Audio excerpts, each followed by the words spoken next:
As notícias com Miguel Gato. A Direção-Geral de Saúde publicou orientações para possíveis casos suspeitos de antavírus na sequência do surto no cruzeiro Óndios, mas descarta a implementação de medidas preventivas porque sublinha a DGS que o risco em Portugal se mantém muito baixo. As autoridades de saúde definem como casos suspeitos com contacto, pessoas que tenham contacto com passageiros ou tripulantes deste navio que atracou na cidade espanhola de Tenerife e que apresentem sintomas como febre, dores musculares ou dificuldades respiratórias. As orientações da DGS são realizadas de acordo com as recomendações da Organização Mundial da Saúde e também do Centro Europeu de Prevenção e Controlo de Doenças. A DGS refere ainda que o INEM deve ser ativado para garantir o transporte do caso suspeito. Os hospitais de referência são o Corrigo Cabral, para doentes em idade adulta, e o Hospital Dona Estefânia, para doentes em idade pediátrica, isto em Lisboa, e o Hospital de São João, no Porto. Nos Países Baixos, 12 profissionais de saúde estão em quarentena após terem errado o protocolo de entendimento de um doente infectado com antavírus. Os profissionais terão agora de cumprir 6 semanas de isolamento por precaução, apesar do risco de infecção ser considerado baixo. Em Espanha, mais uma pessoa testou positivo com antavírus. O paciente é espanhol, está entre os repatriados do navio que se agora encontram em quarentena. O paciente está num hospital de Madrid. A atualização mais recente da OMS dá conta de um total de 9 casos reportados, 7 confirmados e 2 suspeitos de antavírus. Há ainda 3 mortes a registar. Os enfermeiros do público, privado e social cumprem hoje uma greve nacional para exigir soluções ao Ministério da Saúde para a falta de profissionais. A paralisação convocada pelo Sindicato dos Enfermeiros Portugueses inclui também uma manifestação em Lisboa.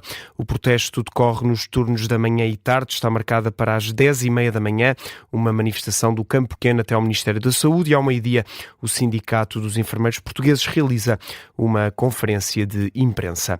O líder parlamentar do PSD garante desconhecer o conteúdo da proposta laboral que vai agora ser discutida no Parlamento, depois de terem falhado as negociações em concertação social. Em entrevista à CNN Portugal ontem à noite, Hugo Soares chuta o tema para depois. Não consigo fazer futurologia porque eu não sei qual é a proposta que o Governo enviará para o Parlamento. Se me convidar daqui a 15 dias ou 3 semanas ou uma semana, quando o Governo mandar para o Parlamento, tenho todo o gosto de falar sobre isso. Hugo Soares afirma que o secretário-geral do PS, José Luís Carneiro, e o líder do Chega, André Ventura, têm sido negociadores incómodos para o Governo.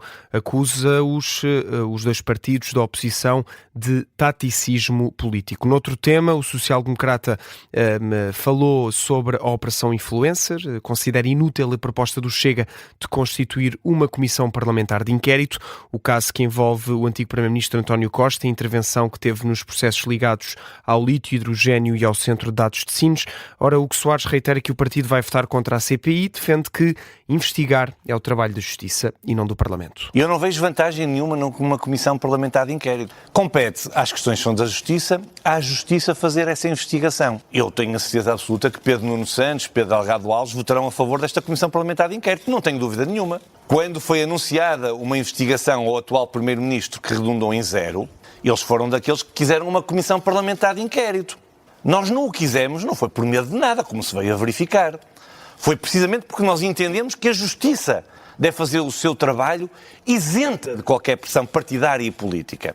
Os recados de Hugo Soares ao Chega e também ao PS, em entrevista ontem à noite à CNN Portugal, a propósito da proposta do partido de André Ventura de constituir uma comissão parlamentar de inquérito à Operação Influencer. O Presidente dos Estados Unidos diz que o cessar-fogo no Irão está nos cuidados intensivos. Foi a expressão utilizada esta madrugada por Donald Trump numa conferência de imprensa realizada na Casa Branca, na Sala Oval. O chefe de Estado norte-americano diz ainda que não leu o documento na íntegra enviado pelo Irão com as condições para um acordo de paz.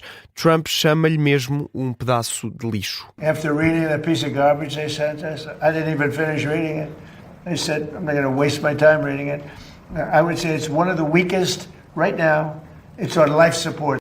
e por isso a imprensa internacional adianta nas últimas horas que a Casa Branca está a considerar retomar as operações de combate no Irão.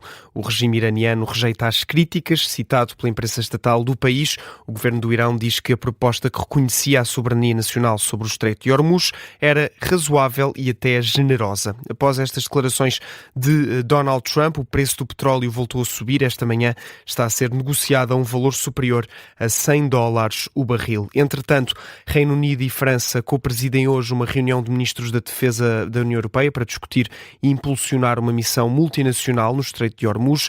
O encontro por videoconferência, o primeiro ao nível de ministros com a tutela da defesa, vai reunir representantes de mais 40 países da União Europeia, mas também de outros pontos do globo.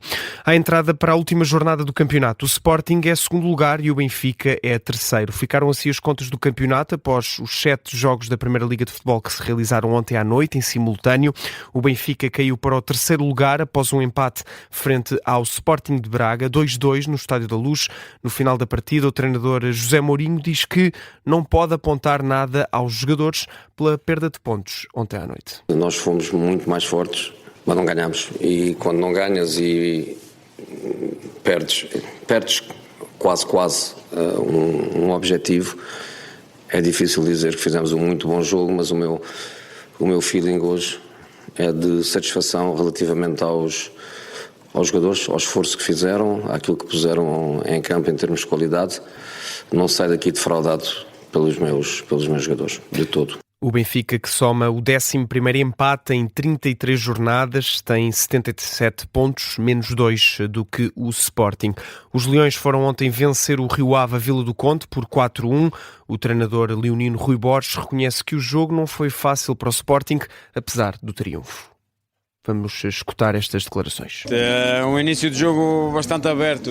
Nós sabemos daquilo que o Rio Ave é forte.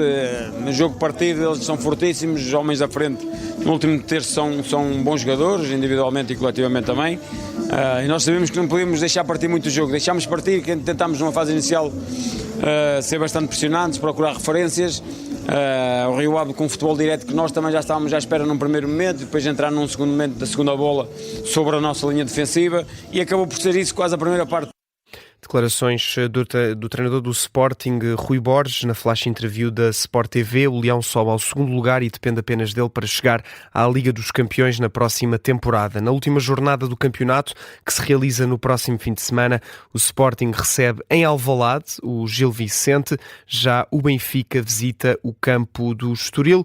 O Futebol Clube do Porto, que já é campeão nacional, recebe no Estádio do Dragão os açorianos do Santa Clara.